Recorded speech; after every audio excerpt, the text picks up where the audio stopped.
Hello అండి, నమస్తే. ఈరోజు పొంగనాలు వేస్తున్నానండి. పెసరపప్పు, మినప్పప్పు, కొద్దిగా బియ్యం పిండి, బియ్యం రవ్వ అనమాట. బియ్యం రవ్వ అన్నీ వేసి కలిపెట్టుకొని ఒక 2 గంటలు నానబెట్టుకుంటే కొద్దిగా అవుతుంది. రాత్రి నానబెట్టుకున్నా కూడా పులియబెట్టి కూడా బాగుంటుందండి. ఇలా స్పూన్లతో ఇలా చేసుకోవాలి. కొంచెం తిక్కుగా ఇడ్లీ పిండిలా చేసుకోవాలి. దీంట్లో జీలకర్ర వేసానండి, కొద్దిగా ఉల్లిపాయలు కూడా వేసాను అనమాట. ఒక సైడ్ అయిన తర్వాత ఇలా తిప్పించుకోవాలన్నమాట. ఈజీగా తిరుగుతుంది. సిమ్లో పెట్టి చేయండి. ఎక్కువగా పెడితే మంట ఇదైపోతుందండి, కాలిపోతాయి, లోపల పచ్చిగా ఉంటుంది అనమాట.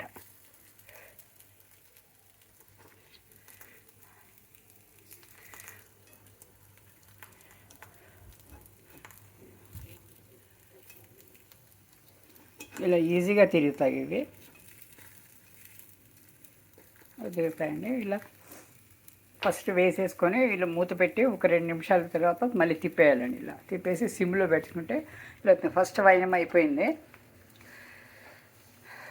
ఇది స్టార్ ఫ్రూట్ ఫస్ట్ వైనం అయిపోయిందండి. ఇది సెకండ్ వైనము. దీనికి కాంబినేషన్గా చట్నీ అండి. చట్నీ ఇది ఎండుమిర్చిని బాగా అది ఉడకపెట్టి, ఎండుమిర్చి వెల్లుల్లిపాయలని ఉడికిపెట్టి తర్వాత నూరేటప్పుడు జీలకర్ర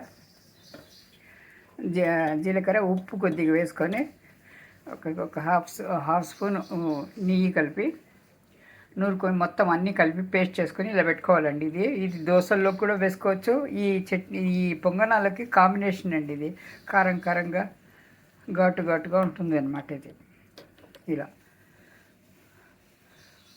ఇలా ఉంటుంది ఈ కారం చట్నీ అనమాట. దీని కాంబినేషన్ ఇది మోమోస్ కూడా చేసుకుంటారండి. ఇలాగే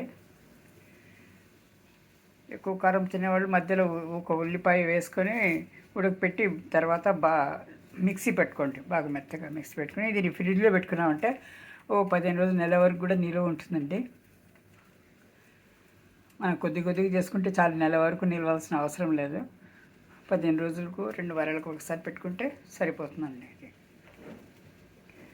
ఇలా పెట్టుకేసుకొని మన దోశలు కావాలంటే దోశలు, ఇడ్లీకి నంచుకోవడానికి కానీ కారం చట్నీ, ఇలా దీనికి పొంగనాలకు, మమ్మూసుకు